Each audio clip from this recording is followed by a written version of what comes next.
You wake up around here to get up, as opposed to getting up and going to the bathroom. You wake up to get up sometime between 6 and 7 in the morning, and depending on how ambitious you feel on a given morning.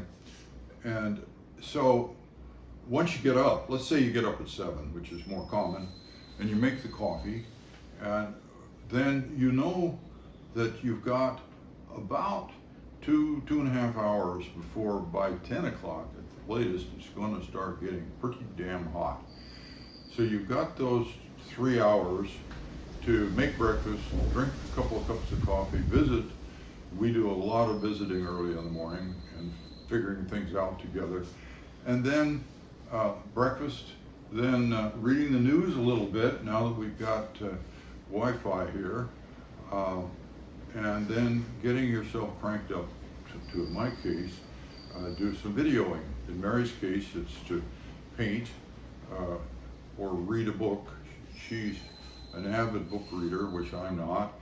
I've been doing a lot of Duolingo, which takes the same kind of time of day as does the reading she does. So by 10 o'clock it's starting to get hot, and then you can kind of keep going, but at a slower pace, and then by 2:30 it starts cooling off here, and the breeze starts blowing in from the ocean. And there are different ways to deal with the heat. One of them is to just lay low in the house, staying in the shade, which you can do pretty comfortably. But the other one is to forge on down to the beach early, you might call it, at 11 o'clock or something like that, and then spend 2 or 3 hours down there and have lunch, and then walk back home just about when it's starting to cool off. The other, what's been more the typical approach for us, is to head down there at 4 o'clock or so, in time to enjoy waiting in the waves and sitting on what we call the porch now. There's a very small tienda there that's got seating for 4 or 5 people, and 1 or 2 people attending you there and serving you cold Canada Dry when you're lucky, without any sugar in it, and looking out at the ocean and talking with whoever happens to be there at the time. But it's very quiet. Not very many people can get on that porch, but also not many people are aware of it. The biggest restaurant down here is just south, 100 feet, and with hammocks and several tables and waiters and so on. But we like the porch. Then sometime around 5 or so, we can drift on over, if we wanted, to the beach that's just north. It's actually technically called Playa Malagual, and watch the sun go into the sea.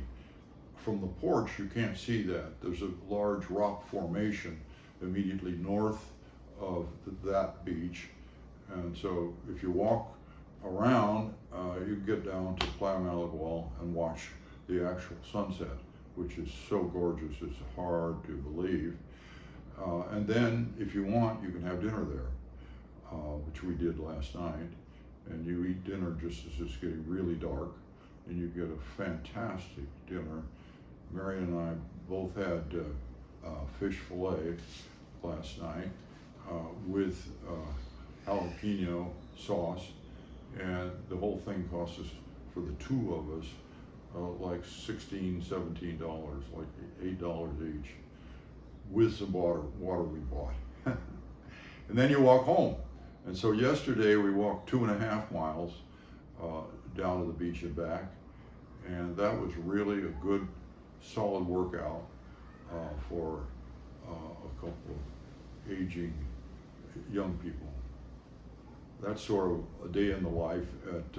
In the morning we went up for 2 hours and visited with Kevin, Kevin and Theo live just up the hill from us here, 75 yards. And we had a nice long talk with Kevin, who's a retired tree planter from did most of his tree planting in Oregon and in the Northwest. So that's a day in the life here at Playa Malagual.